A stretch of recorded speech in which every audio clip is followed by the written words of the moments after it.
اللهم صل على سيدنا ومولانا محمد وعلى سيدنا علي وسيدتنا فاطمة وسيدتنا زينب وسيدنا حسن وسيدنا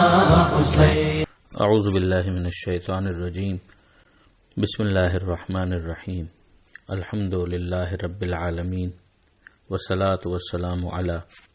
اشرف الانبیاء والمرسلین واہل بیتہ الطیبین الطاہرین المعصومین. اما بعد. سورہ مبارکہ آل عمران آیت نمبر 30 سے آیت نمبر 37 32-37. پہلی آیت جو صفحے پر ہمیں نظر آ رہی ہے اس میں پروردگار عالم آخرت کی منظر کشی کرتے ہوئے یہ ارشاد فرماتا ہے کہ اس دن جب ہر شخص جو اس نے خیر کا کام کیا ہوگا اسے بھی حاضر پائے گا اور جو اس نے برا کام کیا ہوگا اسے بھی. اس کے ذریعے سے بہت سے علماء نے تجسم اعمال پر دلیل قائم کی ہے کہ جو عمل یہاں ہم کرتے ہیں وہ مجسم ہو کر اس کی ایک باقاعدہ صورت، ایک شیپ ہوگی کہ جو قیامت کے میدان میں ظاہر ہوگی. اور بعض علماء نے یہ کہا کہ جو اس عمل کا نتیجہ ہے وہ وہاں پر ظاہر ہوگا. لیکن بہرحال وہ نتیجہ اگر اچھا اور خوشگوار ہے تو کیا کہنا، لیکن اگر وہ نتیجہ ناخوشگوار ہے تو اس وقت انسان اس بات کو پسند کرے گا کہ اس کے اور اس عمل کے درمیان بہت زیادہ فاصلہ ہوتا، یعنی کاش وہ اسے نہ دیکھتا. یہ پچھتاوے کی جو کیفیت ہے اسے وہاں پر بیان کیا جا رہا ہے. آگے پھر پروردگار عالم یہ ارشاد فرماتا ہے کہ اللہ تمہیں اپنے آپ سے ڈراتا ہے کہ تم خدا کا ایک احترام والا خوف اپنے دل میں باقی رکھو. یہ ایک کنسٹرکٹیو فیئر ہے، تعمیری ایک خوف کہ جس کے نتیجے میں انسان اپنے آپ کو اکاؤنٹیبل سمجھتا ہے اور اپنی اصلاح میں مصروف ہو جاتا ہے. اور بہت خوبصورتی کے ساتھ آگے فرمایا گیا کہ اللہ اپنے بندوں کے اوپر مہربان ہے، یعنی ایک ساتھ ڈرایا بھی جا رہا ہے اور مہربانی کا بھی ذکر کیا جا رہا ہے کہ یہ خود مہربانی کا ایک انداز ہے کہ انسان کو متوجہ کیا جائے کہ اس کی لاپرواہی اور اس کی بے احتیاطی یہاں پر اسے بعد میں ایک پچھتاوے میں مبتلا کر سکتی ہے، اسے ریگریٹ کرنا پڑ سکتا ہے. آگے ارشاد ہوتا ہے کہ حبیب ان سے کہہ دیجئے کہ اگر تم اللہ سے محبت کرتے ہو تو میری اتباع کرو، تو پھر اللہ بھی تم سے محبت کرے گا اور تمہاری مغفرت بھی کر دے گا تمہارے گناہوں کی. اللہ غفور ہے، اللہ رحیم ہے. اب یہاں پر جو محبت کو بیان کیا گیا، چھٹے امام کی ایک حدیث بھی ہے کہ حل الدین الا الحب، کہ کیا دین محبت کے سوا بھی کچھ ہے، مگر محبت کی آزمائش فرمائش کے ذریعے سے ہوتی ہے کہ اسے پرکھا جاتا ہے کہ واقعاً یہ نمائشی محبت ہے یا جینون محبت ہے، کہ جو جس سے محبت کرتا ہے پھر وہ اس سے قریب ہونا چاہتا ہے، پھر وہ اس کی اطاعت کرتا ہے، اس کی اتباع کرتا ہے. تو یہاں پر ظاہر ہے کہ پیغمبر اکرم خدائی نمائندے ہیں اور پیغمبر اکرم کی اتباع اس بات کا ثبوت بنے گی کہ اللہ سے کتنی محبت کی جاتی ہے، اور بالطبع یقیناً پیغمبر اکرم سے بھی محبت لازمی ہو جائے گی، اور جو پیغمبر کا محبوب ہوگا وہ بھی انسان کے لیے محبت کے قابل قرار پائے گا. تو یہ سلسلہ اسی طریقے سے آگے بڑھتا ہے کہ محبت کو مرکز قرار دے کر اتباع کا مطالبہ کیا گیا اور جوابی محبت کا یقین دلایا گیا اور مغفرت کا بھی وعدہ کیا گیا. بہت اہم آیت یہ والی بنتی ہے. پھر فوراً ہی یہ بھی کہا گیا کہ اے حبیب ان سے کہہ دیجئے کہ اللہ کی اطاعت کرو اور اللہ کے رسول کی اطاعت کرو، اور اگر منہ پھیر لیں تو اللہ یقیناً کافروں کو دوست نہیں رکھتا، ان سے محبت نہیں کرتا. یہ بھی اس اعتبار سے بہت اہم ہے کہ یہاں پر اطاعت نہ کرنے والوں کے لیے کفر کا لفظ جو بہت سخت ہے وہ استعمال کیا گیا، چاہے ہم اسے انکار ہی کے معنوں میں لیں، لیکن بہرحال یہ لفظ بہت سخت ہے کہ جو یہاں پر اطاعت نہ کرنے والوں کے لیے استعمال ہوا ہے. اور یہ ان سب کے لیے سرمایہ چشم ہونا چاہیے کہ جو فقط دعوی محبت کو کافی سمجھتے ہیں اور عمل کے میدان میں صفر نظر آتے ہیں. یہ عمل کے میدان میں کوتاہی اس بات کی دلیل ہے کہ ان کی محبت بھی جینون نہیں ہے، یا بھی محبت کم ہے. جتنی ہونی چاہیے اگر اتنی ہوتی تو یقیناً اس کا نتیجہ عمل کی صورت میں ظاہر ہوتا. اگلی آیت جو ہے اس میں پھر پروردگار عالم نے اپنے مصطفیٰ بندوں کا ذکر کیا. مصطفیٰ یعنی جنہیں چن لیا گیا. لفظ یہ استعمال کی گئی کہ استفا، کہ اللہ نے یقیناً چن لیا. کن کو چن لیا؟ اس میں دو تو نام ہے، آدم و نوحن، آدم کو چن لیا اور نوح کو چن لیا، اور دو سلسلے ہیں، آل ابراہیم اور آل عمرانہ، کہ ابراہیم کی آل کو اور عمران کی آل کو چن لیا. تو اس کے ذریعے سے ہمارے سامنے ان چنیدہ افراد اور ان چنیدہ سلسلوں کا تعارف ہمارے سامنے کیا جا رہا ہے. چنیدہ یعنی سلیکٹڈ، وہ کہ جن کو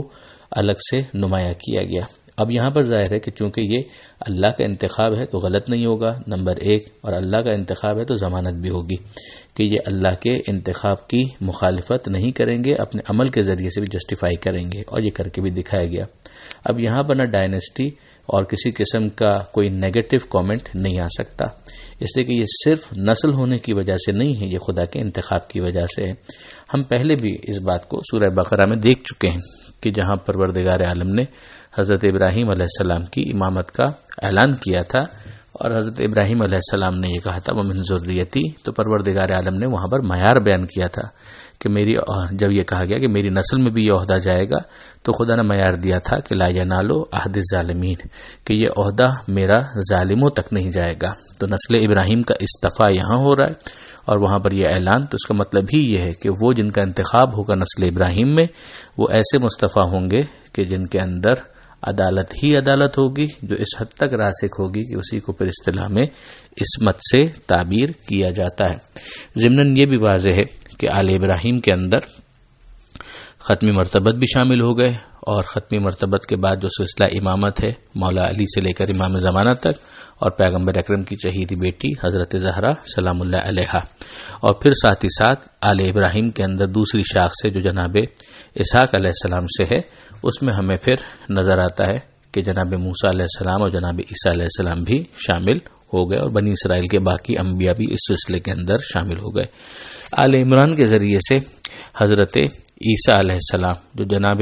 مریم سلام اللہ علیہا کے فرزند ہیں، وہ بھی شامل ہو گئے، اور ان کا ذکر خاص طور پر یہاں پر آ رہا ہے تاکہ آگے جو باتیں بیان کرنی ہیں اس کے لیے یہ مقدمہ بن سکے. آپ کے ذہن میں ہوگا کہ میں نے گزارش کی تھی کہ اس سورہ کی ابتدائی 80 آیتیں، 80 کے قریب آیتیں بعض مفسرین کے نزدیک نصارہ نجران کے ان سوال و جواب کے لیے نازل ہوئی تھی، اور ان کی تشفی کے لیے کہ ان کو بتایا جائے کہ عیسیٰ علیہ السلام کے بارے میں اسلام کا اور قرآن کا کیا نظریہ ہے، اور اسی طریقے سے ان کے جو غلط عقائد ہیں ٹرینیٹی وغیرہ کے حوالے سے ان کی اصلاح کی جائے. تو یہاں پر کہا گیا کہ ذریۃً بعضھا من بعض، یہ بعض سے ہیں، اور نسل میں ہیں، اولاد ہیں، اور بعض سے ہیں، یعنی ان کے اندر ایک دوسرے کی جھلک ہے، ان میں ایک دوسرے کا اقتباس ہے، ایک ہی کتاب کے گویا مختلف نسخے ہیں. پھر اسی چیز کو جب ہم مزید کھول کر مختلف تعبیرات میں دیکھتے ہیں تو کہیں پر نفس رسول کا عنوان ہمیں مولا علی کے لیے نظر آتا ہے کہ یہ نفس رسول ہیں، یہ اسی کی ایک تعبیر ہے. اسی طریقے سے ہم وہ جو مخصوص ایک حدیث پڑھتے ہیں کہ اولنا محمد، اوسطنا محمد، آخرنا محمد و کلنا محمد، اسے بھی اس روشنی میں دیکھا جا سکتا ہے. اختتام پر پروردگار نے اس آیت کے 34 نمبر آیت کے کہ واللہ سمیع علیم، اللہ سننے والا ہے اور اللہ جاننے والا ہے، یہ سمجھایا کہ یہ انتخاب پروردگار کا بغیر وجہ کے نہیں ہے، علم خدا میں ہے کہ یہ افراد کس طرح سے اپنی پارسائی کو جسٹیفائی کریں گے. پھر اس کے بعد پروردگار عالم نے جناب عمران کا ذکر کیا، ان کی زوجہ کا ذکر کیا جو جناب مریم سلام اللہ علیہا کی والدہ تھیں. اس قالت امرأۃ عمران، جب عمران کی زوجہ نے یہ کہا رب انی نظرت لک ما فی بطنی محررہ، کہ اے پروردگار جو میرے شکم میں ہے، جب وہ پریگننٹ تھی، ان کی دعا تھی، میں اس کو ہدیہ کرتی ہوں، نظر کرتی ہوں، اور وہ تیرے گھر کی خدمت کرے بیت المقدس کی، تو مجھ سے قبول فرما، یقیناً تو سننے والا ہے، جاننے والا ہے. اور جب انہوں نے جنا یعنی جب ڈیلیوری ہوئی تو انہوں نے دیکھا کہ یہ تو لڑکی ہے، تو انہوں نے کہا ہے پروردگار میں نے تو لڑکی کو جنم دیا ہے. ظاہر ہے کہ ان کے ذہن میں یہ تھا کہ اگر لڑکا ہوگا تو وہ بیت المقدس کی خدمت کر سکے گا، جو ایک ٹریڈیشن تھی، مگر لڑکی ہے تو اب یہ کیسے کرے گی خدمت. تو اب پروردگار عالم نے اس پر ایک جملہ معترضہ درمیان میں کہا کہ واللہ عالم بما وضعت، کہ خدا تو خوب جانتا ہے کہ کیا انہوں نے جنا ہے، ڈیلیوری میں کیا پیدا ہوا ہے. اور لڑکا ظاہر ہے کہ لڑکی کی طرح نہیں ہوتا، جسمانی اعتبار سے اس کے تقاضے مختلف ہوتے ہیں، لڑکی کے تقاضے مختلف ہوتے ہیں. پھر بہرحال جناب مادر مریم سلام اللہ علیہا، مریم کا مطلب ہے عابدہ، زاہدہ خاتون، عبادت کرنے والی. کہا میں نے ان کا نام مریم رکھا اور میں شیطان کے مقابلے میں، شیطان رجیم کے مقابلے میں اسے بھی اور اس کی اولاد کو تیری پناہ میں دیتی ہوں۔ پروردگار عالم نے اسے قبول کرتے ہوئے یہ ارشاد فرمایا کہ اس کے رب نے اسے قبول کیا، اچھے طریقے سے قبول کیا اور اسے پروان چڑھایا، اچھے طریقے سے پروان چڑھایا، یعنی بہت اچھی ان کی گروتھ ہوئی، اور زکریا کو ان کا کفیل، گارجین، لک آفٹر کرنے والا قرار دیا، اس لیے کہ جناب مریم کے والد کا انتقال پہلے ہی ہو چکا تھا۔ زکریا علیہ السلام ان کے خالو تھے، اور ان کا ایک مشاہدہ اب یہاں پر ڈسکس ہوتا ہے کہ جب بھی وہ داخل ہوتے محراب میں، عبادت کی جو مرکزی جگہ، تو وہاں پر جناب زکریا دیکھتے کہ وہاں پر رزق پڑا ہوا ہے، پھل پڑے ہوئے ہیں، اور بے موسم کے پھل، یعنی گرمیوں میں سردی کے اور سردیوں میں گرمی کے۔ تو انہوں نے سوال کیا کہ اے مریم ان لک ھذا، کہاں سے یہ آیا؟ تو انہوں نے کہا ہوا من عند اللہ، یہ اللہ کے پاس سے ہے، اور اللہ جسے چاہتا ہے بغیر حساب رزق عطا فرماتا ہے۔ تو جناب زکریا علیہ السلام نے یہ دیکھا، جناب مریم کا یہ تبصرہ، اس سے بھی ہمیں سمجھ میں آتا ہے کہ یہ پروردگار کی ایک سنت رہی ہے کہ اپنے مخصوص بندوں کا امتحان لینے کے ساتھ ساتھ کئی مرتبہ ان کے مرتبے کو سمجھانے کے لیے دسترخوان کا نازل کر دینا، آسمان سے جنت سے رزق کا آ جانا، پھلوں کا آ جانا، یہ کوئی ایسی چیز نہیں ہے جو انہونی ہو، جس کے بعد پنجتن کے لیے بعض اوقات فاقوں میں پروردگار عالم کی طرف سے جو آسمان سے دسترخوان نازل ہونے کا ذکر ہے، اس میں شک کی کوئی گنجائش باقی نہیں رہتی۔ پروردگار عالم سے دعا ہے کہ وہ قرآن مجید سمجھنے اور اس پر عمل کرنے کی توفیق عطا فرمائے، اور وارث قرآن امام زمانہ کے ظہور میں تعجیل فرمائے۔ وآخر دعوانا ان الحمدللہ رب العالمین، والسلام علیکم ورحمۃ اللہ وبرکاتہ۔